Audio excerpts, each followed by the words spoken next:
కహాతీలకు ఇలా, కహాతీలకు ఇయ్యలేదు. ఇయ్యాలి అనగా పరిశుద్ధ స్థలపు సేవ వారిది, తమ భుజముల మీద మోయితే వారి పని కనుక వారికి వాహనములను నియమింపలేదు. బాగుందండి ఈ సంగతి. అపార్థం చేసుకోవడానికి అవకాశం లేనట్టుగానే మహాదేవుడు సమాచారాన్ని వివరించి పెట్టాడు.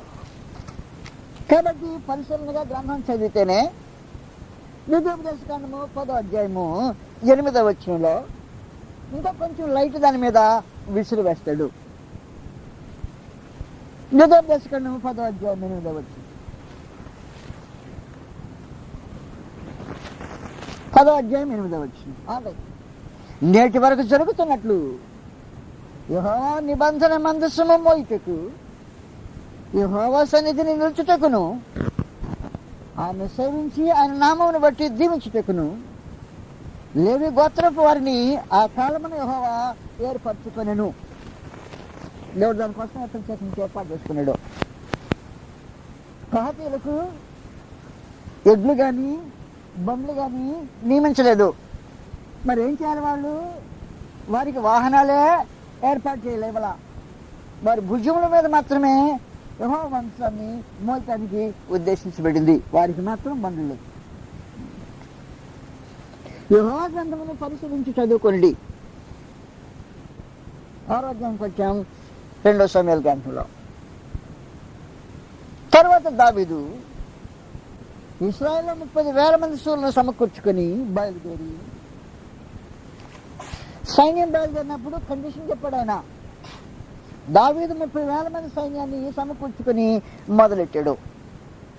మళ్ళా మీరు మర్చిపోతారేం, పోయారేమో. నా సంఖ్యాకాండము 4వ అధ్యాయంలో 16 వచనం మళ్ళా చదువుతాం. దేవుని గ్రంథమును పరిశీలించి చదువుకొనుడి.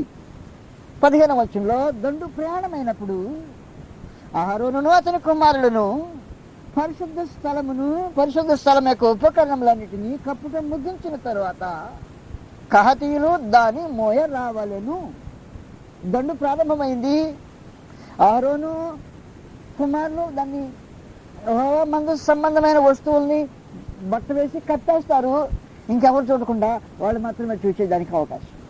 కట్టేస్తారు, ఇంకెవరు చూడకూడదు. వీళ్ళు కట్టేసి పక్కన తప్పుకుంటారు. వాహనాలు లేని కహాతీయులు వచ్చి భుజాల మీద దాన్ని మాస్తారు. ఇప్పుడు దండు బయలుదేరింది. దండు బయలుదేరినప్పుడు ఏం జరగాలి? ఏం జరగాలో అదే జరగాల. యెహోవా గ్రంథాన్ని పరిశీలించి చదువుకుంటే ఏం జరగాలో అదే జరగాల. తర్వాత దావీదు ఇశ్రాయేలులో 30,000 మంది శూరులను సమకూర్చుకొని బయలుదేరి కెరూబుల మధ్య నివసించు సైన్యములకు అధిపతి యెహోవాను తన నామం పెట్టబడిన దేవుని మందసమును అతడు తీసుకొని వచ్చుటకై తన యుద్ధన్న వారందరితో కూడా బయలా యెహూదాలో నుండి ప్రయాణమైన వారి దేవుని మందసమును అదిగో కొత్త బండి మీద ఎక్కించి, వాహనాలు లేవు, ఎక్కించవచ్చునా? బండ్లు లేవు, ఎక్కించకూడదు. ఎద్దులు కట్టొచ్చినా లేదు. యెహోవా గ్రంథాన్ని పరిశీలించి చదువుకుంటే ఏం చేయొచ్చును అన్నమాట. అక్కడ అక్కడ ఇది చేయకూడదు. నేను గ్రంథం పరిశీలన చూడండి. ఏది చేయొచ్చో ఏది చేయకూడదో నీకు అర్థమైపోతుంది. చేయలా కాబట్టి ఏం జరుగుద్ది? అదే జరుగుద్ది. దేవుని మందసము కొత్త బండి మీద ఎక్కించి గిబియాలో ఉన్న అభినాదాబు యొక్క ఇంట్లో నుండి తీసుకొని రాక అభినాదాబు కుమారును ఉజ్జాయిను కుమారులకు ఉజ్జాయిను అహోయును ఆ కొత్త బండి తోలి దేవుని మందసము గల ఆ బండి గిబియాలోని అభినాదాబు ఇంటి నుండి తీసుకుని రాగా అహ్యో దానికి ముందర నడిచెను. దావీదును ఇశ్రాయేల్ అందరూ సరళవృక్షపు కర్రతో చేయబడిన నానా విధములైన సితారలను, స్వరమండలమును, తంబులను, మృదంగములను, పెద్ద తాళములను వాయించు యెహోవా సన్నిధిని నాట్యం ఆడుచుండిరి. అదంతా భక్తే. వారు నాకాను కళ్ళం దగ్గరకు వచ్చినప్పుడు ఎడ్లు కాలు జారినందున ఉజ్జా చేయి చాపి దేవుని మందసమును పట్టుకొనక యెహోవా కోపము ఉజ్జా మీద రగులుకొనెను. ఎందుకని దేవుని కోపం అంటే నీకు అర్థమైపోద్ది. నువ్వు గ్రంథాన్ని పరిశీలించి చదువుకోవాలా, అంత కోపం. మనుషులకు ఈరోజు ఏం తెలియట్లేదంటే దేవుని గ్రంథాన్ని పరిశీలనగా చదువుకోవడం తెలియలా, ఏం చేయమన్నాడు తెలియలా, ఏం చేయొద్దన్నాడు తెలియలా, పట్టించుకోలా. ఈరోజున ఏదో ఒక స్థలంలో బైబిల్లో ఏదో ఒక మూల, ఏదో ఒక ముక్క, ఏదో ఒక సంగతి చదివేసి మనుషులు వాగటానికి మొదలెట్టారు. యెహోవా గ్రంథాన్ని పరిశీలించి చదువుకోండి అని క్రీస్తు పూర్వం రమారమి 800 సంవత్సరాల కింద చెప్పిన సమాచారాన్ని నేటికి మనుషులు పట్టించుకోలేదంటే దేవుని మనుషులు ఎంతగా గౌరవిస్తున్నారో, ఆయన డాక్యుమెంట్ని ఎంతగా వారు పట్టించుకుంటున్నారో దాన్ని బట్టి తాటగా అర్థమవుతుంది. కనుక ఈ 2 రోజుల్లో మనం ఈ సంగతులను జాగ్రత్తగా చదవబోతాం. దేవుని గ్రంథమును పరిశీలించి చదువుకొనిడి అనే సమాచారాన్ని ఆలోచన చేయబోతాం. మీరు జాగ్రత్తగా ఈ పని చేయటం చాలా ప్రాముఖ్యమైన సంగతి. నేను ఎంతకాలం ఉంటానో తెలియదు. వాస్తవానికి ఇంకా నాకు ఎంత ఓపిక ఉంటుందో తిరగటానికి నాకు తెలియదు. నేను రిటైర్ అయిపోదాము అని ఆలోచన చేస్తున్నా. దేవుని గ్రంథాన్ని పరిశీలన చేసి చదువుకోవటానికి మీరు సిద్ధపడకపోతే దైవ నియమము మీకు కరెక్ట్గా అర్థం అవుతుందో కాదో నాకు తెలియదు సరిగదా. ఆ తర్వాత రాబోయే తరాలకు, పుట్టబోయే బిడ్డలకు ఈ సత్య సందేశాన్ని మీరు ఎంతవరకు అందించగలరో అని నాకు బహుగా అనుమానం వస్తుంది. ఆయన గ్రంథాన్ని పరిశీలనగా పట్టించి చదువుతుంటే ఇలాంటి విషయాలు నీకు తేటగా తెలియటానికి అవకాశం ఉంటుంది. మహోన్నతుల దేవుడు ఏమి చేయమన్నాడో, ఏది చేయొద్దన్నాడో, దేన్ని అంగీకరిస్తాడో, దేన్ని అంగీకరించడో, అది చెప్పవలసిన బాధ్యత ఒకప్పుడు పూర్వకాలపు లేవి యాజకుల మీద ఉండేది. వారో సంగతి ఇది చేయవచ్చు, ఇది చేయకూడదు, అది పరిశుద్ధమైంది, ఇది అపవిత్రమైంది అని చెప్పవలసిన బాధ్యతను దేవుడు వారి మీద పెట్టాడు. కానీ వారే తప్పు చేస్తే ఇంకా రైట్ చేయబోయేది ఎవరు? ప్రస్తుతం ఇప్పుడైతే ఆ బాధ్యత క్రీస్తు శరీరమైన సంఘం అంటున్నారే, దేవుని యాజక జనం అంటున్నారే, ఆయన గుణాతిశయంలో ప్రచురం చేయటకు ఏర్పరచబడిన వంశము, రాజులైన యాజక సమూహము, పరిశుద్ధమైన జనమని చెప్పుకుంటున్నారే, అది మీ మీద ఉంది. దేవుని గ్రంథాన్ని పరిశీలించి చదువుకోవటము చాలా ప్రాముఖ్యంగా అవసరమవుతుంది. మీరు ఎంతవరకు అలాగూ చేస్తున్నారో నాకు తెలియలా. ఒకటి మాత్రం నాకు మనుషుల మధ్య జరిగే సంగతి తెలుసు. నాకు తెలిసిందేమంటే ఇంట్లో బైబిల్ ఎప్పుడు తాకపోయినా ప్రార్థనకు వచ్చేటప్పుడు మనుషులు బైబిల్ తీసుకొచ్చేస్తారు. ఇంట్లో ముట్టిన పాపాన్ని బారాడు, ప్రార్థనకు మాత్రం బైబిల్ ఉండాల్సిందే. ఎప్పుడైనా దాన్ని గమనం పట్టిన దాన్ని ఓపెన్ చేసి చూస్తారో లేదో నాకు తెలియదు, కానీ ప్రీచర్స్ రిఫరెన్స్ చెప్పినప్పుడే దాన్ని మాత్రం కళ్ళంతా ఎర్ర చేసి చూడటం అలవాటైంది మనుషులకి. అది దేవుని గ్రంథం పరిశీలించి చదువుకోవటం కాదు, ఖచ్చితంగా కాదు. దేవుని గ్రంథం పరిశీలించి నీ కొరకు నీవే చదువుకోవాల్సిన అవసరం ఉంది. ఆ సంగతులు మనం ఇంకా ఆలోచన చేయబోతాం. నమస్కారం. ప్రభో సరమలమగు భక్తితో కరుణతోడగా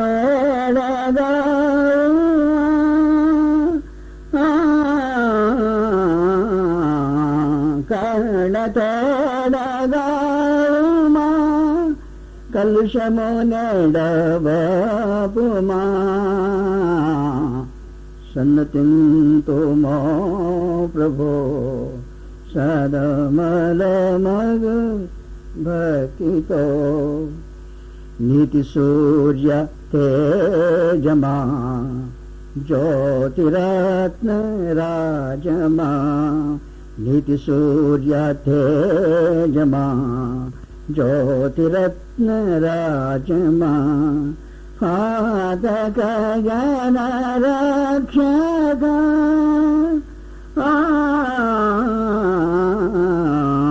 పాదక జన రక్షక పతిత పవన నామక సన్నతింతుమో ప్రభో సదమల మగు భక్తితో మానవ సంరక్షక దీన జన పోషక మానవ సంరక్షక దీన జన పోషక దేవ మానవ నందన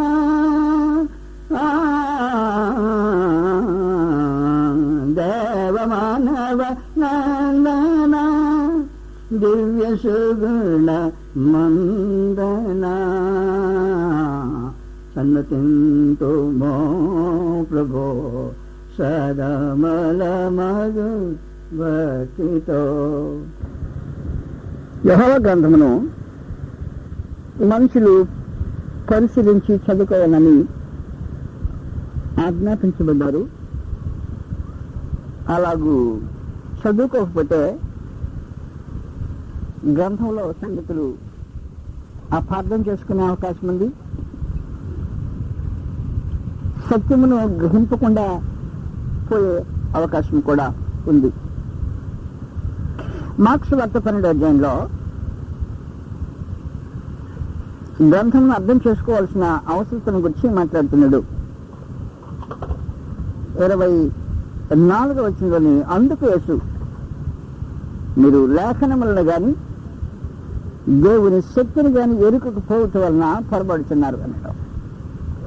లేఖనం ఎరగకపోతే దేవుని శక్తిని కూడా ఎరిగేదానికి అవకాశం లేకుండా పోతుంటుంది. లేఖనం ఎరగటానికి దేవుని శక్తిని ఎరగటానికి మనకి లేఖనం ఎరగాల్సిన అవసరం ఉంది. కాబట్టి ఏం చెప్పాడంటే మీరు లేఖనములను కానీ దేవుని శక్తిని కానీ ఎరగకపోవటం వలన పొరబడుతున్నారు. వారు మృతుల నుండి లేచినప్పుడు పెళ్లి చేసుకుని పెళ్లి చేయవాడు కానీ పరలోకమందున దూతల వనందురు వారు లేచినని మృతులను గురించిన సంగతి మోషే గ్రంథమందలి పదనగుడి గురించిన భాగంలో మీరు చదవలేదా అంటారు. మేము చదివాం కానీ ఇది పునరుద్ధానం గురించి అని మాకేం తెలుసు అని మనం అన్నాం. కాబట్టి ఇప్పుడు గ్రంథం చదవటం అనుకుంటూ చదివిన దానిలో ఉన్న సంగతిని గ్రహించడం మరొకంతో వారు మృతుల నుండి లేచినప్పుడు సంగతి మాట్లాడి 26వ వచనంలో వారు లేచెదరని మృతులను గూర్చిన సంగతి మోషే గ్రంథమందలి పొదను గురించిన భాగంలో ఉందిట. కానీ మోషేను గురించి మోషేను గురించి పొదను గురించిన సందర్భంలో మనం అనేక సార్లు చదువుతాం. మోషే గారు కొండ మీదకి వచ్చాడని అంతలోకి పొద మండుతుందని పొద కాలిపోలేదని అక్కడ నేను అబ్రహాము దేవుడిని ఇస్సాకు దేవుడిని యాకోబు దేవుడిని దేవుడు తెలియజేసే సమాచారం మనం చదివాం. కానీ దాని అర్థం మనకు తెలియలేదా? దాని అర్థం ఆయన చెప్తున్నాడు మీరు చదవలేదా అన్నాడు. ఎందుకు చదవలేదు మేము? కానీ అక్కడ మృతుల పునరుద్ధానం ఉంది ఆ సంగతి మీరు చదవలేదా అన్నాడు. మాకు అట్ట తెలియలేదా అని మనం. కనుక గ్రంథం మనం చదివేటప్పుడు దైవ సందేశము గ్రహించడం చాలా ప్రాముఖ్యమైన ఉద్దేశం అవుతుంది. మనుషులు తన సొంత ఉద్దేశాన్ని లోపల చొప్పించడానికి ప్రయత్నం చేయకుండా అసలు ఉన్నది ఉన్నట్టుగా అది ఏం చెప్పిందో చెప్పినట్టుగా గ్రహించగలిగితే దేవుని శక్తి మనకు అర్థమవుతుంది, లేఖనాలు అర్థమయ్యేదానికి అవకాశం ఉంటుంది. అప్పుడు వివరించిన ప్రభువుని యేసు ఆ భాగంలో దేవుడు నేను అబ్రహాము దేవుడను ఇస్సాకు దేవుడను యాకోబు దేవుడని అతనితో చెప్పాను. ఆ మాటకు అర్థమంతా ఆయన అప్పుడు అది పునరుద్ధానం ఉంది అట. ఆ మాటకు అర్థం ఆ మాటకు అర్థం అంటే ఆయన మృతులు లేపుతాడు అని అర్థం ఉందట. పునరుద్ధానం ఉంది అని ఒక అర్థము, ఆయన మృతులను లేపుతాడు అని ఒక అర్థం ఉందట. ఆ సంగతి మీరు చదవలేదా అని అడిగాడు. మేము గ్రంథం ఎందుకు చదవలేదండి? కథ బాగానే తెలుసు మాకు, కానీ దానిలో ఉన్న సందేశం ఎరగలేదా? ఇప్పుడు సందేశం ఎరగాలంటే ఆ గ్రంథం దానంతటిగానే చదివితేనే మనకు అర్థం కాదు. కొత్త నిబంధనలు చూస్తే కానీ ఆ సందేశము అది అనే సంగతి మనకి అర్థమయ్యేదానికి అవకాశం లేకుండా మిగిలిపోయింది. అబ్రహాం దేవుడిని, ఇస్సాకు దేవుడిని, యాకోబు దేవుడిని దేవుడు మోసేకి తెలియజేసిన సందర్భంలో దేవుని యొక్క సందేశం ఏంటంటే అబ్రహాము, ఇస్సాకు, యాకోబులు సజీవులు అని. నేను సజీవులకు దేవుడిని, మృతులకు దేవుడిని కాదు అని. వారు నా సముఖంలో బ్రతికున్నారు. చనిపోయారు కదా, అబ్రహాము చనిపోయాను అన్నాడు ఇశ్రాయేలు. ప్రభునితో మాట్లాడుతూ నీకు ఇంకొని 50 ఏళ్ళు లేవే, అబ్రహాము చూసావా, అబ్రహాము చనిపోయాను, ప్రవక్తలు చనిపోయారు అని. అబ్రహాము ప్రవక్తలు చనిపోయిన మాట వాస్తవమే, కానీ భౌతికం దేహాలు పోగొట్టుకున్న మాట వాస్తవం. కానీ వారు మృతులు కారు అనే సమాచారము తెలుసుకోవటానికి పాత నిబంధనలోనే ఉంది పునరుద్ధానాన్ని గురించి సమాచారం అన్నట్టు.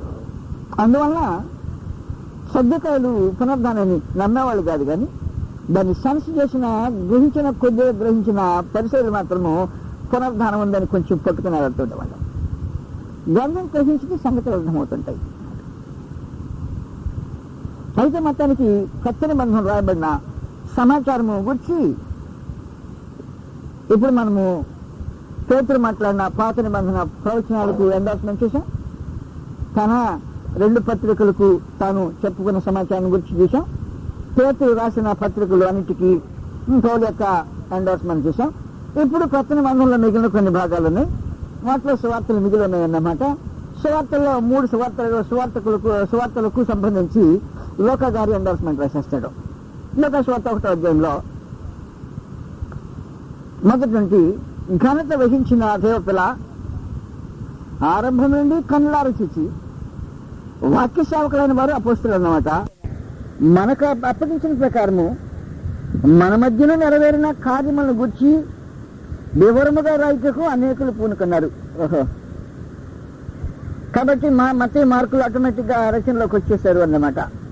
అనేకులు పూనుకున్నారు గనక నీకు ఉపదేశింపబడిన సంగతులు నిశ్చయముగా జరిగినవని నీవు తెలుసుకుంటకు వాటన్నిటినీ మొదటి నుండి తరచి పరిష్కారంగా తెలుసుకొని నేనును నీ పేరట వీటిని గురించి వరుసగా రచించుట చెప్తామని యోచించుతుంది. కాబట్టి మత్తయి మార్కులకు సంగతి చెప్పేసా. ఈ 3 ఒక సమకాలిక గ్రంథాలు. యోహాను సువార్త ఈ కాలంలో రాయబడింది కాదు. యోహాను సువార్త చాలా లేటుగా, ఆలస్యంగా రాయబడిన గ్రంథం. దాదాపుగా అపోస్తలులు అందరూ చనిపోయిన తర్వాతనే యోహాను తన రచనలకు పూనుకున్నాడని చరిత్ర వాస్తవాలు తెలుస్తుంటాయి. కాబట్టి మత్తయి, మార్కు అనేవారు దాదాపుగా ఈ కాలం వాళ్ళే. మార్కు, లోకాలు ఇద్దరు కలిసి అపోస్తలుడు పౌలుతో పనిచేస్తుంటారు. మొదటి 2వ దశలో తిమోతి పత్రికలో 2వ తిమోతి 4వ అధ్యాయము 11వ వచనంలో లోక మాత్రమే నా యొద్ద ఉన్నాడు, మార్కుని వెంట పెట్టుకుని రమ్ము. కాబట్టి లోక ఉన్నాడు, మార్కు ఎంత వస్తాడు, మార్కు వస్తే మార్కులు కలుసుకుంటారు అన్నమాట. దాదాపుగా అపోస్తలుడైన పౌలు లోకాను మార్కుని కలిపాడు. కాబట్టి తన పత్రికల గురించిన మా సంగతులు మాట్లాడైపోయినాక మార్కు లోక నా దగ్గర ఉన్నాడు ప్రస్తుతం, ఎవరిని తీసుకురా ఇక్కడికి, మార్కుని తీసుకురా. అప్పుడు మార్కు లోక ఇద్దరు కలిసి ఉంటారు అన్నమాట. లోక తన రచన రాసేటప్పుడు నేను మాత్రమే కాదు రాస్తుంది, అనేకులు పూనుకున్నారు. అనేకులు పూనుకున్న ఈ సందర్భంలో ఎంతమంది పూనుకున్నారో నాకు తెలియదు, కానీ మనకు లభించిన వరకు క్రీస్తు ప్రభువుని గురించి రాసిన సమాచారము 2 రాసిన మన దగ్గరకు వచ్చింది. 1 మత్తయి, 2 మార్కు. ఆ 2 రాసిన లోకాతో పాటు మనకు అప్పగించబడ్డాయి అన్నమాట. ఈ సమకాలానికి సంబంధించినవి మత్తయి, మార్కు, లోక అనే పుస్తకం. వీటిని సినాప్టిక్ గాస్పల్స్ అంటారు. అంటే మూడు కలిసి ఒకే రకమైన ఒకదాంతో ఒకటి సంబంధం కలిగిన సమాచారం కలిగిన సువార్తలు కనుక వాటిని సినాప్టిక్ గాస్పుల్స్ అంటారు అన్నమాట. కనుక లోక సువార్తలో మనకేం కనపడుతుందంటే నేను రాసేది నేను ఒక్కడిని మాత్రమే కాదు, అందులో వాస్తవానికి అతడు యూదుడే కాదు, ఒక అన్యజనుడు.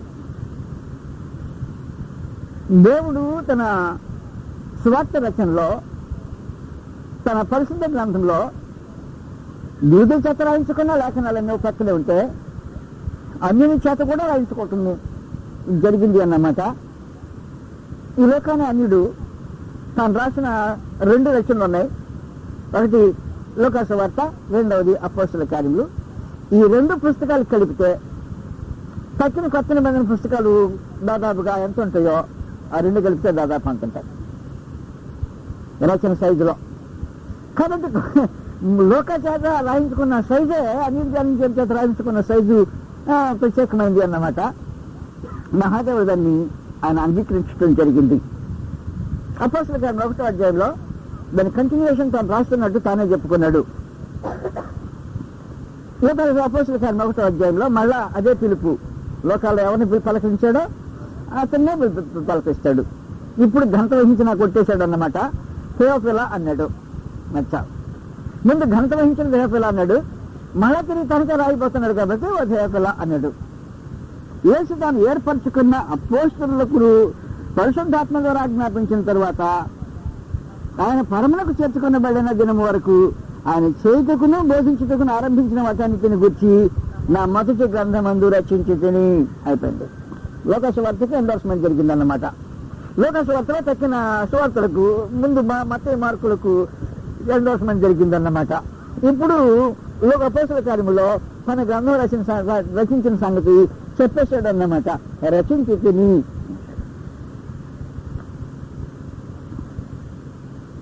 యోహాను సువార్త లేటుగా రాయబడిన సువార్త.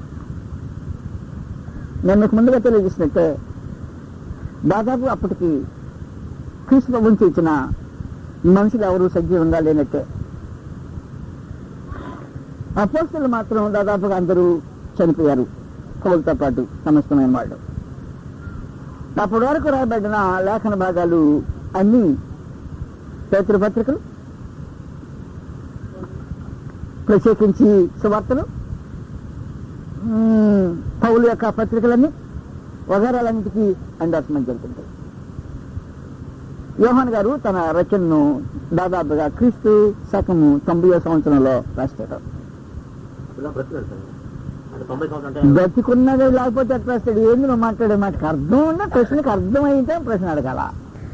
90వ సంవత్సరం రాసి 96వ సంవత్సరంలో ప్రశ్న గ్రంథం రాశాడు. బ్రతికున్నదని అడుగుతాడంటే అర్థం లేని మాట. బ్రతకపోతే సచ్చినది ఎట్లా రాస్తాడు?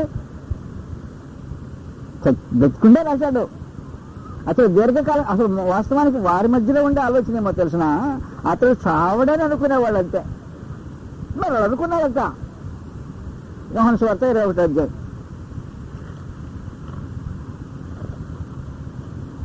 యోహాను సువార్త 21వ అధ్యాయంలో పేతురు చేస్తాడని ప్రభు చెప్పిన సంగతి మీకు వివరించాను. 19వ వచనంలో అతడు పేతురు ఎక్కి మరణం వల్ల దేవుని మహింపరచవలను దాన్ని సూచించి ఆయన ఈ మాట చెప్పాను. ఇట్లు చెప్పి నన్ను వెంబడించమని అతడితో అనెను. పేతురు వెనుకకు తిరిగి, కాబట్టి ప్రభువుని యేసు పేతురు ఇద్దరు కలిసి ముందుకు నడుస్తున్నారు. వీళ్ళిద్దరు ముందుకు నడిచేటప్పటికి చూపు వెనకేసాడు అన్నమాట. వెనకేసేటప్పటికి ఆ కుర్రాడు కనపడ్డాడు. అతను సంగతి తనకు పుట్టింది ఎప్పుడు చూసినా. భోజన పంక్తిని ఆయన రొమ్మును అనుకొని ప్రభువా నిన్ను అప్పగించేవాడు ఎవడని అడిగిన వాడునైనా శిష్యుడు తన వెంట వచ్చిట చూచెను. పేతురు అతన్ని చూచి ప్రభువా ఇతని సంగతి ఏమగనని యేసుని అడిగాను. యేసు నేను వచ్చే వరకు అతడు నిండుట నాకు ఇష్టమైతే అది నీకేమి అన్నాడు. ఆ సంగతిని దాకా నేను మీకు వివరించాను. నీవు నన్ను వెంబడించబడిను. కాబట్టి ఆ శిష్యుడు చావడని అనమాట సహోదరులో ప్రచురమాయను. ఈయన చావడయా అనుకున్న సహోదరులు. నేను వచ్చే వరకు అది ఉంటే నాకు ఇష్టమైతే నీకేమీ అని అడిగాడు. అది ఆ ప్రశ్నకు వారి వ్యాఖ్యానం అది. సావడు అనుకున్నాడంట. కానీ వాక్యం వివరణ తర్వాత వివరించబడుతుంది. అయితే చావడని యేసు అతనితో చెప్పలేదు, అది కథ. కానీ నేను వచ్చే వరకు అతనితో నాకు ఇష్టమైతే అది నీకేమి అని చెప్పాను. కాబట్టి వాస్తవానికి దీర్ఘకాలం బ్రతుకుతాడు, చావడనే భావనే ఉండింది. అతడు దీర్ఘకాలం బ్రతికేవాడు అనే మాట ఆశ్చర్యమైపోయింది. అపోస్తలులో ఆయన కుడి పర్సన్ ఒకడు, ఎడమ పర్సన్ ఒకడు కూర్చుండాలని కోరుకున్న ఇద్దరు అన్నదమ్ముల్లో ముందు ఒకడు తెచ్చాడు. అందరికంటే ముందు చనిపోయి చంపబడ్డవాడు. ఆఖరిగా మిగిలినవాడు అతడే రెండోవాడు. కాబట్టి కుడి పర్సన్ ఎడమ పర్సన్ లాగా కనపడతా ఉంటుంది వరకునే మనకి. దానికి మనం అలా చెప్పటం వాస్తవానికి దీర్ఘకాలం బ్రతికాడు. కాబట్టి యోహాను సువార్త రమారమి క్రీస్తు శకం 90వ సంవత్సరము ప్రాంతంలో జరిగింది. దానికి ముందు జరిగింది కాదంటారు పండితులు ఏకంగా. కాబట్టి తన పత్రికకు తాను ఎండార్స్మెంట్ రాశాడు. మొదటి యోహాను సువార్త 20వ అధ్యాయం 30-31 వచనాల్లో తన రచన దైవ ప్రేరేపితమైన రచన అని స్థాపించడానికి ఈ మాటలు అతడు వినియోగించాడు. మరియు అనేకమైన ఇతర సూచక క్రియలను యేసు తన శిష్యులు చేశాను. అవి ఈ గ్రంథాన్ని గురించి మాట్లాడాడు అన్నమాట. రాయబడి ఉండలేదు. కానీ యేసు దేవుని కుమారుడైన క్రీస్తు అని మీరు నమ్మునట్లును, నమ్మి ఆయన నామమందు జీవం పొందినట్లును ఇవి వ్రాయబడి ఉండను ఉన్నాయి అని చెప్పేశాడు. ఆ గ్రంథ రచన యొక్క ఉద్దేశం గురించి మాట్లాడాడు. కాబట్టి సువార్తలకు అన్నిటికీ అయిపోయింది, అపోస్తల కార్యానికి అయిపోయింది, యోహాను గారి సువార్తకు అయిపోయింది, పౌలు రచనలకు అయిపోయినాయి. ఇంకా యోహాను గారి రచనలు బ్యాలెన్స్ లో మిగిలిపోయాయి పత్రికలు. మొదటి యోహాను పత్రిక 2వ అధ్యాయంలో డాక్యుమెంట్ మళ్ళా దాని గురించి మాట్లాడుతున్నాడు. రాసిన సంగతి చెప్తున్నాడు. ఎందుకు రాశానో అని వివరిస్తాడు.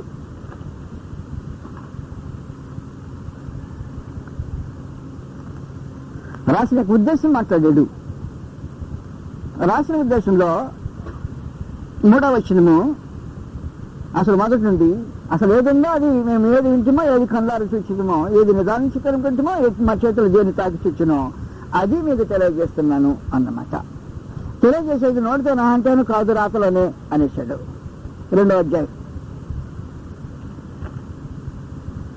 2వ అధ్యాయము ఒక్కొక్కరితో పేరున వరుసనే మాట్లాడి 12వ వచనం నుండి చిన్నపిల్లలారా ఆయన నామమును బట్టి మీ పాపములు క్షమింపబడి ఉన్నవి గనుక మీకు రాయితున్నాను ప్రత్యేకించి. తండ్రులారా మీరు ఆది నుండి ఉన్న వారిని ఎరిగి ఉన్నారు గనుక మీకు రాయిస్తున్నాను.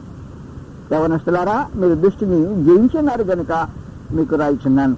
కాబట్టి రాస్తున్న సంగతి రచన కేవలం బోధ కాకుండా రచన దైవ ప్రేరేపితమైన రచనగా అది ఉద్దేశించబడింది. సమాచారము తెలియచేసాడు. రాసిన సంగతి మొదటి యోహాను పత్రికకు ఎండార్స్మెంట్ జరిగిపోయింది. 2వ యోహాను పత్రిక వచ్చాం. 2వ యోహాను పత్రికలో ప్రత్యేకించి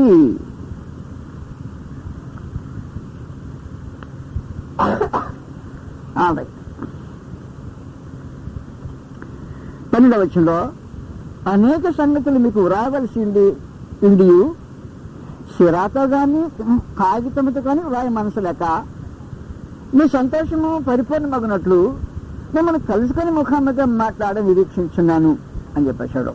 ప్రస్తుతం రాశాను అన్నమాట. ప్రస్తుతం రాశాను కానీ ఇంకా డీటెయిల్స్ ఇంకా వివరాలు కావాలంటే మీతో ముఖాముఖిగా మాట్లాడాలనుకుంటున్నా. రాసిన మాట వాస్తవమే, రాసిన సంగతి చెప్పేసి ఈ సంగతులు మీకు రాయవలసి ఉండి అన్నాడు. ఈ సంగతులు మీకు రాయాల్సిందే. నేను చెరాతో కాగితంతో ప్రస్తుతం కొద్దిగా రాశాను. 3వ యోహాను పత్రికలో 9వ వచనంలో నేను సంఘమునకు ఒక సంగతి రాసితిని అనేశాడు. 7వ పత్రిక ఎండార్స్మెంట్ కనపడుతుంది 3వ వచనంలో. 7వ పత్రిక 3వ యోహాను 3వ యోహానుకి అయిపోయింది. 7వ పత్రిక వచ్చాం. 7వ పత్రికలో 3వ వచనము ప్రియులారా మనకందరికీ కలిగిన రక్షణను గురించి మీకు వ్రాయవలనని విశేష ఆసక్తి గలవాడిని ప్రయత్నపడుచుండగా పరిశుద్ధులకు ఒక్కసారి అప్పగింపబడిన బోధ నిమిత్తము ఇంకెక్కువ పెంచొద్దు అనే సంగతి చెప్తున్నాడు. యోధా పత్రిక వచ్చేటప్పటికి ఇక ప్రత్యక్షత పెరగదు అన్నాడు. ప్రత్యక్షత ఇంకా ఒక పత్రిక తర్వాత ఇంకో పత్రిక, పత్రిక తర్వాత పత్రిక యాడ్ కాదు అన్నాడు. పత్రికల యొక్క ముగింపుని గురించి మాట్లాడాడు. అని చెప్పే పాయింట్ మీకు అర్థమవుతా. ఫిలిప్పీలకు రాసిన పత్రికలో ఇంకా కొనసాగుతుంది అన్నాడు. యోధా పత్రికలో ముగించేస్తుంది. పెంచడానికి ప్రయత్నం చేశాడు.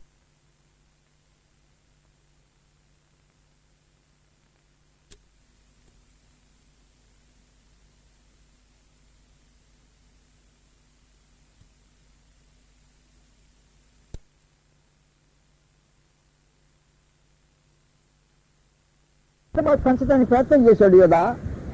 మనకందరికీ గల రక్షణనే అంశాన్ని గుర్చి రాసి పెంచాలనుకున్నాడు. ఇంకా సమాచారాన్ని పరిశుద్ధాత్మ అన్నాడు అంతమైపోయింది, క్లోజ్ డౌన్ అనేసాడు. ఫిలిప్పీలకు 3వ అధ్యాయంలో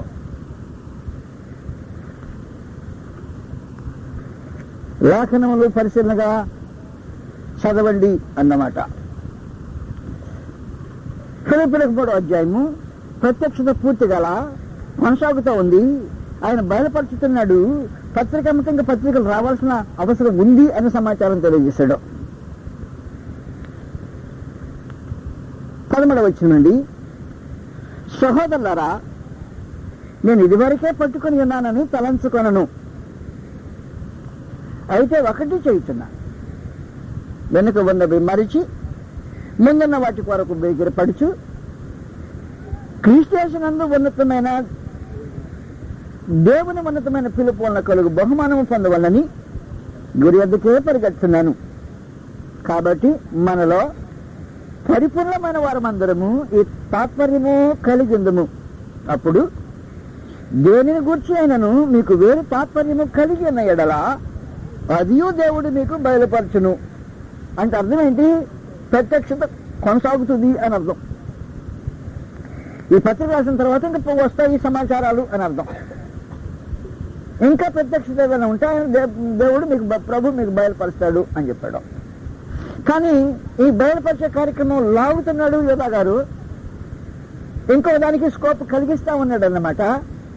మనకందరికీ కలిగే రక్షణ అనే అంశం మొదలెట్టాడు. ఇది అయిపోయినాక ఇంకోటి రావాలి వాస్తవానికి. కానీ పరిశుద్ధాత్మ అన్నాడంట అయిపోయింది. నేను మీకు ఏ సంగతులు బోధించుతున్నావు వాటన్నిటినీ గాయకొని వలనని మీరు వారికి బోధించుడు అనే కార్యక్రమం ముగిసిపోయింది. ఇంకా దాన్ని పెంచొద్దు, నా ప్రోగ్రాం ముగించుతున్నా అని చెప్పడానికి పరిశుద్ధాత్మ యోధా దగ్గర ఈ కార్యక్రమం జరిగించాడు. మనకందరికి రక్షణ కలిగే రక్షణ గురించి మీకు రాయవలనని నేను చెప్పేది మీకు అర్థం అవుతుంది. అసలు విశేష ఆసక్తి గల వాటిని ప్రయత్నం పడుతుండగా అక్కర్లేదుక పరిశుద్ధులకు ఒకసారి అప్పగించేశాను. ఆ బోధ నిమిత్తమే పోరాడమను, ఇంకా పెంచుకుని వెళ్ళే కార్యక్రమం లేదు అన్నట్టు. కాబట్టి గ్రంథానికి ఏం చేసేదంటే ముగింపు తీసుకొచ్చేస్తున్నాడు అన్నమాట. ముగింపు తీసుకుని వచ్చి ఇంక పెంచొద్దు,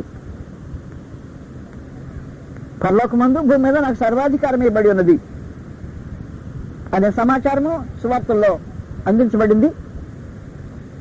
కాబట్టి మీరు వెళ్ళి సమస్త జనులను శిష్యులుగా చేయండి, తండ్రి యొక్క కుమారుని యొక్క పరిశుద్ధాత్మ యొక్క నామమునకు బాప్తిస్మం ఇవ్వండి అనే అపోస్తల కార్యక్రమము ముగించబడింది. నేను మీకు ఏ సంగతులు ఆజ్ఞాపించుతున్నాం వాటన్నిటిని గైకొని మనం వారికి బోధించుడి అనే పత్రికల సమాచారము ఆఖరికి ముగింపుకు వచ్చింది.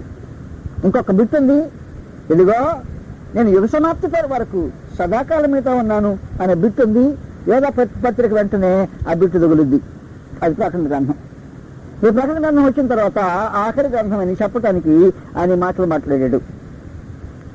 3వ వచనంలో సమయము సమీపించినది గనుక ఈ ప్రవచన వాక్యమును చదువువాడును అన్నమాట. వాటిని విని ఇందులో వ్రాయబడిన సంగతులు గైకొని వాడును ధన్యుడు. ఇదిగో నేను యుగ సమాప్తి వరకు సదాకాలం మీతో కూడా ఉన్నాను అనే మాటను నెరవేరుస్తున్నా అని చెప్పడానికి. కాబట్టి మొట్టమొదటి వచనంలోనే ఈ సంగతులు ఆయన వివరించాడు. యేసుక్రీస్తు తన దాసులకు కనపరచుటకు దేవుడు ఆయనకు అనుగ్రహించిన ప్రత్యక్షత. ఈ సంగతులు త్వరలో సంభవింపనైనవి. ఆయన తన దూత ద్వారా వర్తమానం పంపి తన దాసుడైన యోహానుకు వాటిని సూచించెను. అతడు దేవుని వాక్యమును గుర్చి యేసుక్రీస్తు సాక్ష్యమును గుర్చి తాను చూచిన మట్టుకు సాక్ష్యం ఇచ్చెను. అది ఇచ్చామంటున్నాడంటే సమయము సమీపించింది, ఆఖరి దానికి వచ్చేసాం. మహోన్నతులకు దేవుని గ్రంథము ఒక ముగింపుకు వచ్చేసింది. దీనికంటే పెంచేదానికి అవకాశం లేదు. ఆ గ్రంథాన్ని ముగించేటప్పుడు దీంట్లో ఏం కలపొద్దు, జాగ్రత్త, దీంట్లో ఏం కలపొద్దు, ఇంకా దీంట్లో నుంచి ఏం తీసేయద్దు. ఇదే ప్రత్యక్షత. ముగింపులో ఆ కార్యక్రమం మాట్లాడుతున్నాడు. 22వ అధ్యాయము 18-19 వచనాలు ప్రకటన ముగించే కార్యక్రమము అన్నమాట. ఈ గ్రంథమందున్న ప్రవచన వాక్యములను విను ప్రతివానికి నేను సాక్ష్యం ఇచ్చినదేమనగా, ఎవడైనను వీటితో మరి ఏదైనా కలిపిన ఎడల ఏది కలపడానికి లేదు అన్నమాట.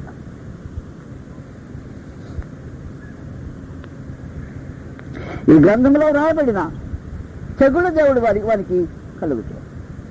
ఎవడైనను ఈ ప్రవచన గ్రంథమున్న వాక్యంలో ఏదైనా తీసివేయడానికి కూడా ఛాన్స్ లేదు. ఇది చివరి ఎండార్స్మెంట్ అన్నమాట. ఈ గ్రంథము ఇంతటితో ముగించబడింది. ధర్మశాస్త్రం ఎలాగూ రక్తం చేత ముద్రించబడిందో, కొత్త నిబంధన అలాగే రక్తం చేత ముద్రించబడి హెబ్రీయులకు 9వ అధ్యాయంలో స్థాపించబడింది. హెబ్రీయులకు 9వ అధ్యాయం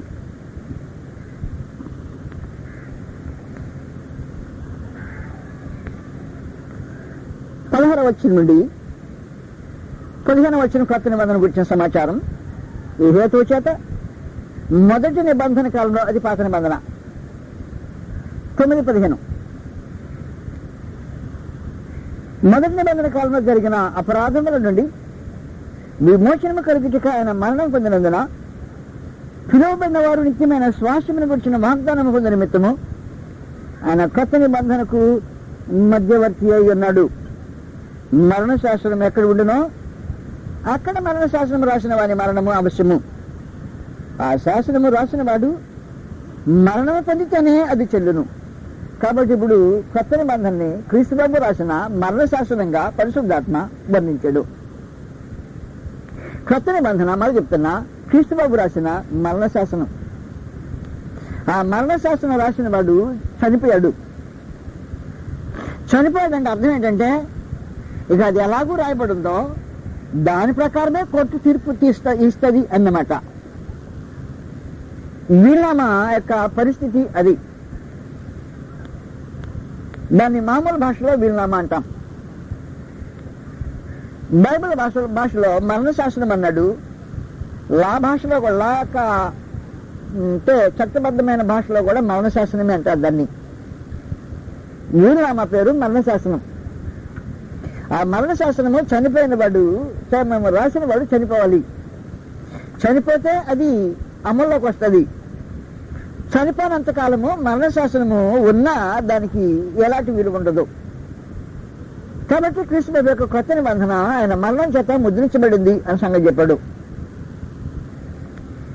పూర్వకాలపు ధర్మశాస్త్రం ఎలాగూ రక్తం చేత ముద్రించబడిందో కృష్ణ యొక్క మరణశాసనము ఆయన రక్తం చేతనే ముద్రించబడింది. దానికి ఏమని పేరు పెట్టాడంటే ఇది నా రక్తం వలనైనా కొత్త నిబంధన. ఈ రక్తం చేత ముద్రింపబడిన ఈ గ్రంథము అది అలాగూ తెరవబడి గ్రంథంలో రాయబడిన ప్రకారం మృతులు తీర్పు పొందుతారు అన్నాడు. ఈ గ్రంథం తెలుస్తాడు. దానిలో రాయబడిన ప్రకారము మానవజాతి తీర్పు పొందేదానికి ఏర్పాట్లు స్థిరం చేశాడు. కాబట్టి దేవుని గ్రంథమును పరిశీలనగా చదవలసిన మనుషులకు అవసరం ఉంది. ఈ కొత్త నిబంధన చేసినప్పుడు మొదటి దాన్ని ఎత్తేశాడు అని చెప్పాడు. మొదటి దాన్ని ఎత్తేసే రెండో దానికి ప్రత్యేకమైన స్థానం ఇచ్చాడు అన్నాడు.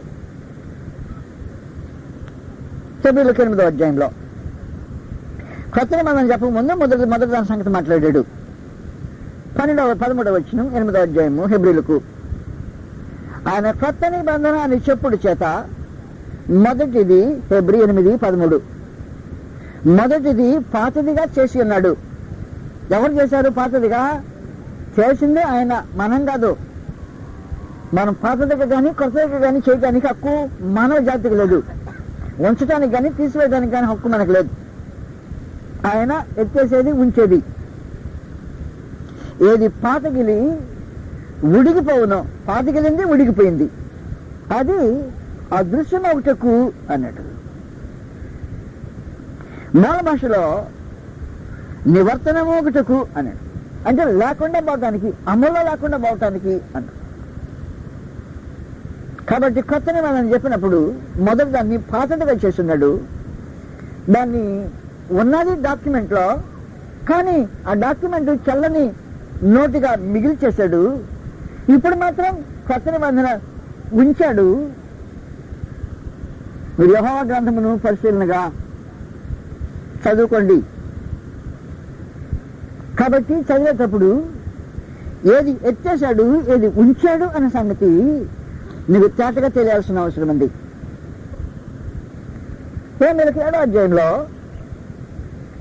ధర్మశాస్త్రం ఎత్తేసి కొత్త నిబంధన ఉంచాడు. మోషే నియమాన్ని తీసివేసి క్రీస్తు నియమాన్ని దాని స్థలంలో ఉంచాడు అని సమాచారం మాట్లాడుతున్నాడు. రోమీలకు ఆయన గ్రంథం పరిశీలనగా తెలిసి చదివితే ఈ సంగతులు నీకు అర్థమవుతాయి. రోమీలకు 7వ అధ్యాయము 4వ వచనంలో, కావున నా సహోదరులారా, మనము దేవుని కొరకు ఫలములు ఫలించినట్లు ద్వారా ఆయన శరీరము 2 భాగాలు వస్తాయి. మొదటి శరీరము ఆయన భౌతికమైన దేహం. ఆయన శరీరం ద్వారా ధర్మశాస్త్రం విషయమై మృతులైతురి. 2వ భావార్థం వస్తుంది 9వ అధ్యాయము హెబ్రీయులకు రాసిన పత్రికలో. ఆయన శరీరమును గుడారము ద్వారా అన్నాడు. దేవ సముఖానికి ప్రవేశించిన సమాచారము అన్నమాట. అది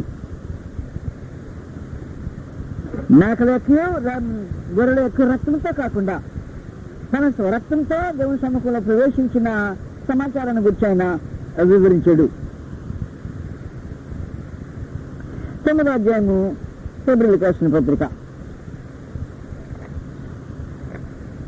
9వ అధ్యాయంలో 13వ వచనం 12వ వచనం మేకల యొక్క రక్తాన్ని గురించి మాట్లాడాడు. మేకల యొక్క కోడెల యొక్క రక్తంతో కాక తన స్వరక్తంతో ఒకసారి పరిశుద్ధ స్థలములో ప్రవేశించని అన్నాడు. 11వ వచనంలో, అయితే క్రీస్తు రాబోతున్న మేలుల విషయమై ప్రధాన యాజకుడిగా వచ్చి తాను నిత్యమైన విమోచన సంపాదించి హస్తకృతము కానిది అనగా ఈ సృష్టి సంబంధమైన కానిది ఘనమైనది పరిపూర్ణమైనది గుడారము ద్వారా మేకలోకి కోళ్ళ యొక్క రక్తముతో కాక తన స్వరక్తముతో ఒక్కసారి పరిశుద్ధ స్థలములో ప్రవేశించను.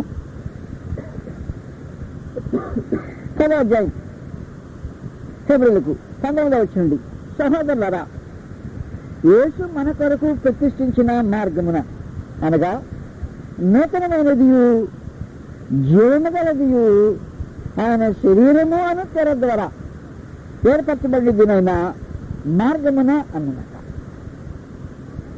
ఆయన రక్తము వలన పరిశుద్ధ స్థలములో ప్రవేశించుటకు మనకు ధైర్యము కలిగినది గనుకను సమాచారం మాట్లాడాడు. ఇప్పుడు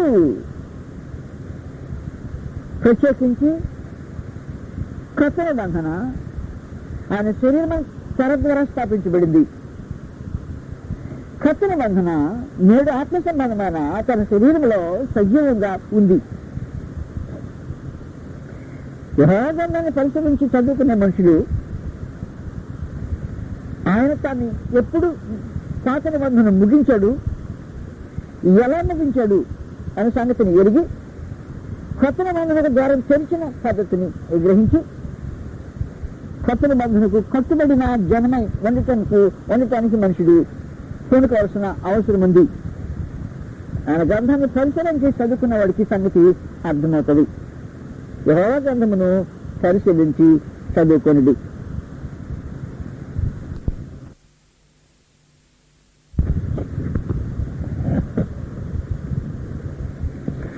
యెహోవా గ్రంథమును పరిశీలించి చదువుకొనిది.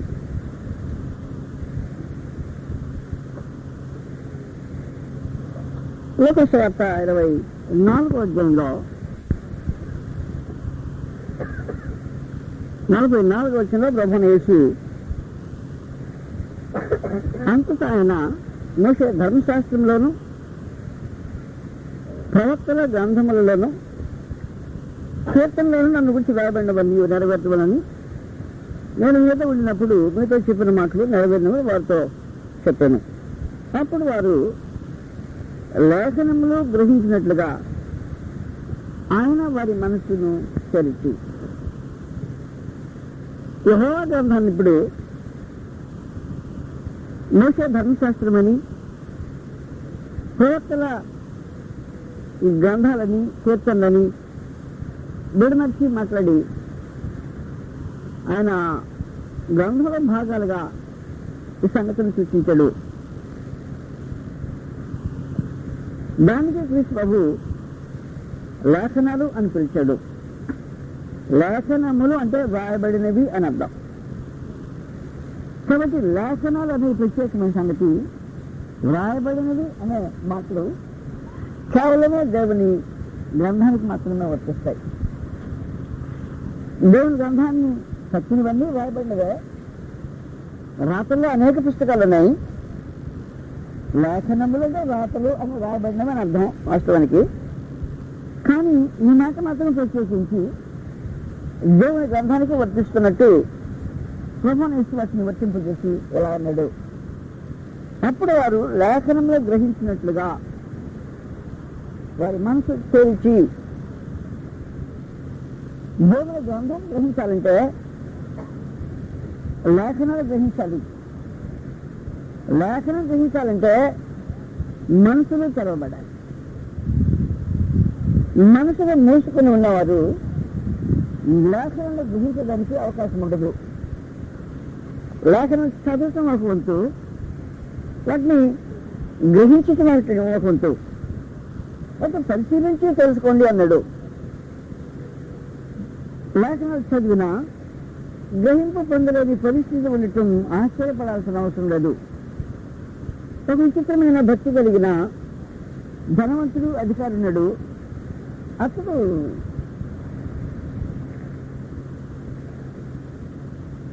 ఒక దేశం నుంచి మరో దేశం ప్రయాణం చేస్తున్నాడు.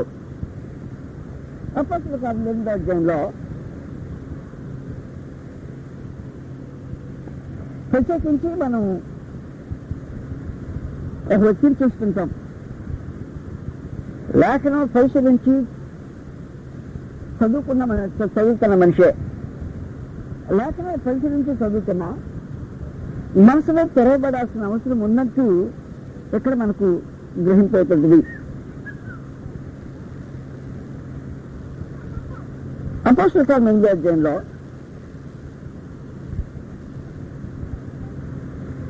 క్షమించాలి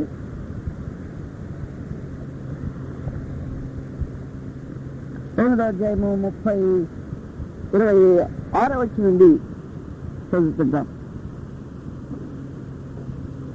26వ వచనం నుండి ప్రభుదూత ఫిలిప్పుకు ఆజ్ఞాపిస్తున్నాడు. మీరు లేచి దక్షిణముగా వెళ్ళి యెరూషలేము నుండి గాజాకు పోవు అరణ్య మార్గమున కలుసుకమ్మని పిలుపుతో చెప్పగా అతడు లేచి వెళ్ళను.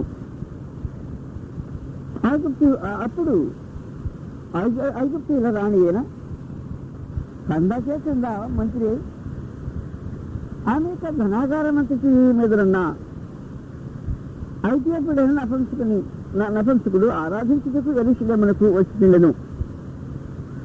అతడు తిరిగి వెళుతూ తన రథం మీద కూర్చుండి ప్రవక్త యెషయా గ్రంథము చదువుతుండెను. ఈ మాటలు మనం యెషయా గ్రంథంలో చదివాం. ఏమని? యెహోవా గ్రంథమును పరిశీలించి చదువుకోండి అన్నమాట యెషయా గ్రంథంలో చదివాం. ఇతను చదివేది అక్కడ యెషయా గ్రంథంలో చదువుతున్నాడు. పరిశీలించి చదవటానికి ప్రారంభించాడు. అతడు దూరదేశం ప్రయాణం చేస్తూ ఉన్నాడు. చిన్న మనిషి కాదు. వాస్తవానికి లేఖనాలు పరిశీలించి చదువుకోవటము అతనికి అవసరం లేదు. భౌతికంగా ఆలోచన చేస్తే పేదవాడు కాదు, అల్పుడు కాదు. కానీ యెరూషలేము నుండి గాజాకు వెళ్తున్నాడు. గాజా ఫిలిస్తీన్ల దేశం. ఫిలిస్తీన్లకు ముఖ్య పట్టణంగా ఉండేది గాజా. యూదా దేశం నుంచి ఫిలిస్తీన్ దేశపు హద్దులోకి వెళ్తున్నాడు మనిషి. చాలా దూరం ప్రయాణం చేస్తున్నాడు. అందులో రథంలో ప్రయాణం చేస్తున్నాడు. అతని వేరబాక్స్ అంటే ఉద్యోగ హోదాలు వగేరా సంగతులు అక్కడ వర్ణించబడ్డాయి. మాట్లాడినప్పుడు ఐగుప్తీయుల రాణి అయిన కందాకే కింద మంత్రి అయి, పైగా ఆయన ఫైనాన్స్ మినిస్టర్ అన్నవాడు. మామూలు మంత్రి అయి ధనాగారం మీద అధికారి అన్నవాడు. అవసరమా దేవుని గ్రంథం చదవటం? అలాంటి మనిషికి అవసరమా? ఫైనాన్స్ మినిస్టర్కి అవసరమా? దీని మీద ఎవరికైనా అవసరమే. యెహోవా గ్రంథం పరిశీలించి తెలుసుకోండి అని మహాదేవుడు ఆజ్ఞ ఇచ్చిన తర్వాత నువ్వు మహామంత్రివో లేకపోతే ధనాగారం మీద అంతటి మీద అధికారివో నువ్వు తెలుసుకోవటం చాలా ప్రాముఖ్యంగా అవసరం. గ్రంథాన్ని పరిశీలించి మంత్రులైనా చదవాల్సిన అవసరం ఉంది. చదువుతున్నాడు పరిశీలనతో. తన శ్రద్ధ ఆశ్చర్యమైన శ్రద్ధ. తన ప్రయాణం వేస్ట్ చేయడానికి ఆలోచించేలా. చాలా దీర్ఘకాల ప్రయాణం. యెరూషలేములో ఆరాధన, తిరిగి తన ఉద్యోగానికి వెళ్ళేది గాజాలో ఉన్న తన రాణి యొక్క ఆస్థానం. దాని గ్రంథం తెరిచాడు. పరిశీలనగా చదవటం ప్రారంభించాడు.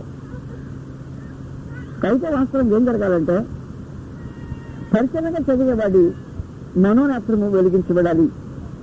వారి మనసులు తెరవబడాలి. మనసులు తెరవబడకుండా దైవ సందేశము సరిగ్గా గ్రహించడానికి అవకాశం ఉండదు. కాబట్టి అనేక మంది చదువుతుంటారు. మీకు తెలుసు, నాకు తెలిసిన ఆయన నాకు చెప్పినప్పుడు దాదాపుగా నేను అడిగిన సందర్భంలో 75 సార్లు చదివాడు బైబిల్. ఆశ్చర్యమైన స్టూడెంట్ చెప్పాలంటే. నేను అలా చదివిన వాడిని కాదు. 75 సార్లు చదివాడు. ఆ తర్వాత ఎన్నిసార్లు చదివాడో నాకు తెలియదు. కానీ వాస్తవమైన సంగతి ఏమంటే చదవటం ఒక వంతు, లేఖనములు గ్రహించినట్లుగా మనసు తెరవబట్టం మరొకంతు. కాబట్టి చదివేవాడు ఏం చేయాలంటే లేఖనము గ్రహించినట్లుగా మనసు తెరవబట్టడానికి సిద్ధపడి ఉండాలి. చాలా ప్రాముఖ్యమైన సంగతి. కాబట్టి ఇప్పుడు ఏం చేస్తున్నాడంటే ఇంత అధికారి ఉంది. అతను తిరిగి వెళుతూ తన రథం మీద కూర్చుండి ప్రవక్త యెషయా గ్రంథము చదువుతుండను. అప్పుడు ఫిలిప్పు ఆత్మ ఫిలిప్పుతో నువ్వు ఆ రథం దగ్గరికి పోయి దాన్ని కలుసుకొనమని చెప్పాను. ఫిలిప్పు దగ్గరకు పరిగెత్తుకొని పోయి అతడు ప్రవక్త యెషయా గ్రంథము చదువుతుండగా విని నువ్వు చదువునది గ్రహించుతున్నావా? అది ప్రాముఖ్యమైన సంగతి.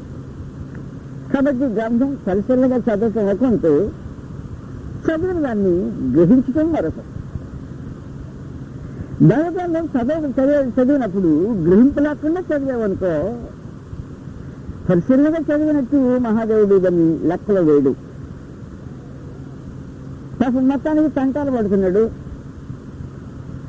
గ్రహించడానికి కింద మీద ఆలోచన చేస్తున్నాడు. ఎవరిని గురించి రాబడిందో పరిశీలనగా తెలుసుకోవడానికి ప్రయాసపడుతున్నాడు. మనసు తెరవటానికి పరిశుద్ధాత్మ సహాయం చేయాల్సిన అవసరం ఉంది. అందువల్ల దయతో మన ఆలకించి పాత నిబంధనలో లేఖనాలు చదివి ప్రవచనాలను వివరించడానికి ఎవరైనా ప్రయత్నం చేస్తే సొంతగా వ్యాఖ్యానం చేసి సొంత భావాలు చెప్పడానికి పూనుకున్న ప్రతివాడు గ్రహించకుండానే మాట్లాడుతున్నాడు అన్నమాట.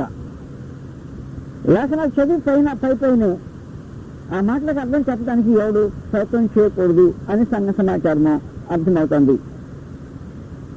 అతను లేఖనం చదువుతున్న భాగమే కనుక అని క్రీస్తు యొక్క వధను గురించిన సమాచారం 53వ అధ్యాయం చదువుతున్నాడు.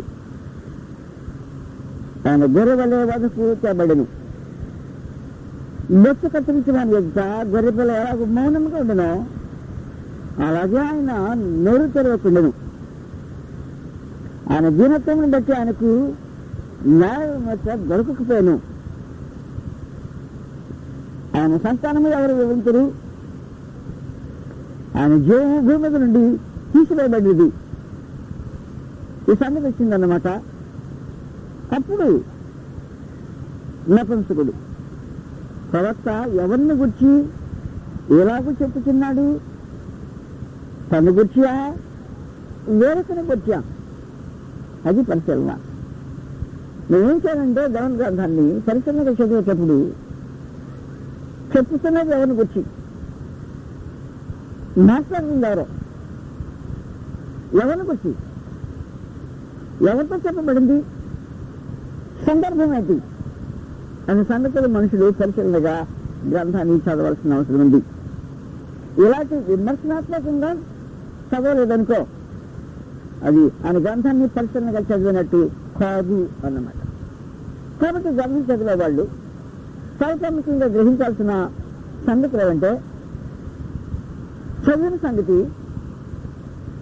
నీకు గ్రహింపు కాకమునుపు అది ఎవరిని వచ్చి మాట్లాడుతుందా? ఆ రెండు ప్రశ్నలు అసలు మాట్లాడేప్పుడు చేస్తారు. మూడో సంగతి దాని సందర్భం ఏంటి, దాని ఉద్దేశం ఏంటి? ఈ ప్రశ్నలో మనుషులు ఆలోచన లేకుండా గ్రంథాన్ని చదివితే చాలా చాలా పొరపాటు చేసిన వాళ్ళు అయిపోతాం. అయితే ప్రశ్నలు ఆలోచన చేసే వ్యక్తి గ్రంథాన్ని పరిశీలనగా చదువుతున్నమాట వాస్తవమే, కానీ తనకు ప్రత్యేకించి మనసు తెరవబడే అవసరత కనపడతా ఉంది.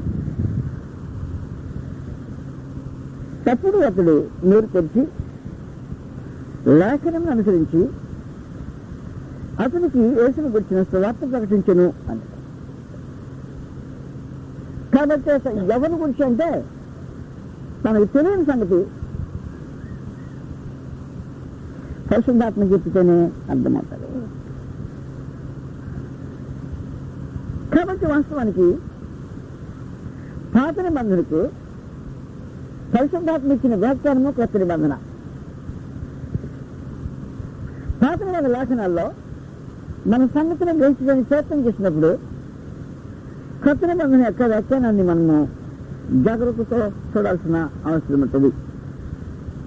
కాబట్టి ఈ సంగతి గుర్తుపెట్టుకోండి. పాత నిబంధన గ్రంథము అందులో ప్రత్యేకించి ప్రవచనాలు చదివేసి అక్కడికక్కడే వ్యాఖ్యానం చేయడానికి మనుషులు ప్రయత్నం చేయకూడదు. అలా ప్రయత్నం చేసిన ప్రతిసారి మనుషులు తప్పుగా వ్యాఖ్యానం చేయడం జరిగింది. పాత నిబంధనలో మీకు తెలియని ప్రవచన భాగాలకు వ్యాఖ్యానము, భావార్థము, లేకపోతే దాని తాత్పర్యము, దాని ఉద్దేశము, దాని చర్చనీయాంశము అనే సంగతిలో కొత్త నిబంధన వివరించడానికి ఉద్దేశించబడింది. కాబట్టి కొత్త నిబంధన లేకుండా పాత నిబంధన తనంతరం దాన్నే మనము చదివేసి భావం చెప్పడానికి అనేక సార్లు ప్రత్యేకించి ప్రవక్త గ్రంథాలు చెప్పడానికి ప్రయత్నం చేయొద్దు అనే సమాచారం సూచించబడింది. యెహోవా గ్రంథమును పరిశీలించి చదువుకున్న దానికి మహోన్నతుడు దేవుడు పరిశుద్ధాత్మ యొక్క వ్యాఖ్యానంగా మన చేతిలో కొత్త నిబంధన ఉంది. ఈ లేఖన భాగం చదువుతున్నాడు మతంకుడు, భక్తుడు, పరిశీలకుడు, గ్రంథం అర్థం చేసుకొని ప్రయత్నం చేస్తున్నవాడు. ఈ రోజున మనకు మరొకరు వచ్చి దాని అర్థం ఇదేం చెప్పేదానికి అవకాశం ఉండదు. ఆ లేఖన భాగము క్రీస్తు ప్రభువుని గురించి తెలియజేయబడిందన్న సంగతి కొత్త నిబంధనలో ఉండే మనుషులకు అర్థమవుతుంది. ఆ సంగతి వివరించబడుతుంది.